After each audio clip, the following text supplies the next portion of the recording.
The Ballon d'Or is the dream of every football player. Perhaps it's more valuable than the Oscar in Hollywood, which is why any player who has won it is placed in a different position from other players. At the point of deciding the comparison between two players, we say that this player has won the Ballon d'Or and this one has not, although it's not always what gives preference. But that's not the point of the video. In this video, we're going to try and mention some information and facts from its inception to the present day, including some facts that I don't think you know. So keep watching to the end.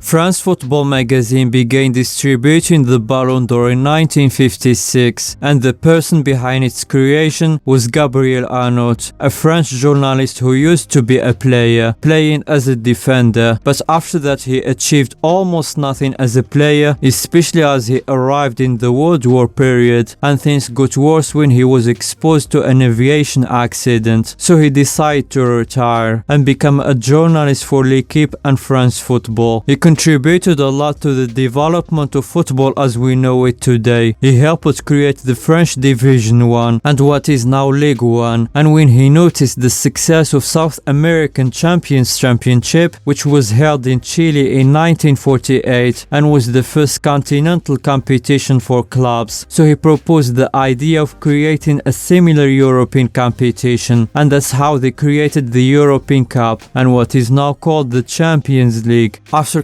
contributing to the development of the French League and the establishment of the continental competition in Europe, and while other countries had established their own leagues, they felt it's necessary to have an award that honored the individual efforts of players in Europe. So they created the Ballon d'Or, and the Englishman Stanley Matthews, a Blackpool player, had the honor of carrying the first edition of this award. And the prize we have today is a ball of pure gold-plated crystal placed on a pedestal made by Millerio Jewelers, and François Millerio personally engraves the name of the prize and the winning player. Each year they create two prizes, one of which is awarded to the player, costing 13,000 euros, but we know that its value is not financial, but has other aspects. In the beginning it was France Football magazine that chose the winner, meaning the magazine's journalists, but today the prize is awarded by a vote of 100 football journalists from FIFA's 100 top-ranked member nations. From its creation, the prize was only awarded to the European players, but in the 1995 the law was changed to award it to all the players in the world on condition that they play for European clubs. That same year, the Liberian and AC Milan legend George Weah was the first to win it, and he was the first and last African to do so, while no Asian or North American player had ever won it. In 2007, the law changed so that any player could win it even if they didn't play in Europe, but until now, all the players who won it played in Europe. And after George Weah, who was the first African to win the prize, the Brazilian Ronaldo Nazario was the first South American player to win it, and it was in 1997. Since then, the prize has been shared between European and Latin American players, and on the 16th anniversary of the award, France Football realized that it was unfair to award the prize only to Europeans, so it created an alternate Ballon d'Or in which the magazine sought to reward football legends who had not won it. Leading the way were South American legends Pelé and Maradona, who shone brightly especially at the World Cup, and the magazine chose specific years to designate the best player without depriving its original owner of the prize. So Pelé won 7 Ballon d'Or awards, including 4 in a row from 1958 to 1961, and 2 in a row in 1963 and 1964, and the last one in 1970. Maradona won 2 Ballon d'Or in 1986 and 1990, while Brazilians Garrincha in 1962, Romario in 1990, 1994 and Argentina's Mario Kempes in 1978 have all won one. Although this alternative award did justice to these legends, it placed the Europeans who won it in those years in a difficult and embarrassing position as whether they deserve it or not. And France football has created other exceptional prizes, including the Super Ballon d'Or, won by Real Madrid legend Di Stefano in 1984, ahead of Platini and Cruyff. And in 2010, it was agreed between France football and FIFA to merge the award with the FIFA Awards Player of the Year, in exchange for the magazine receiving €5 million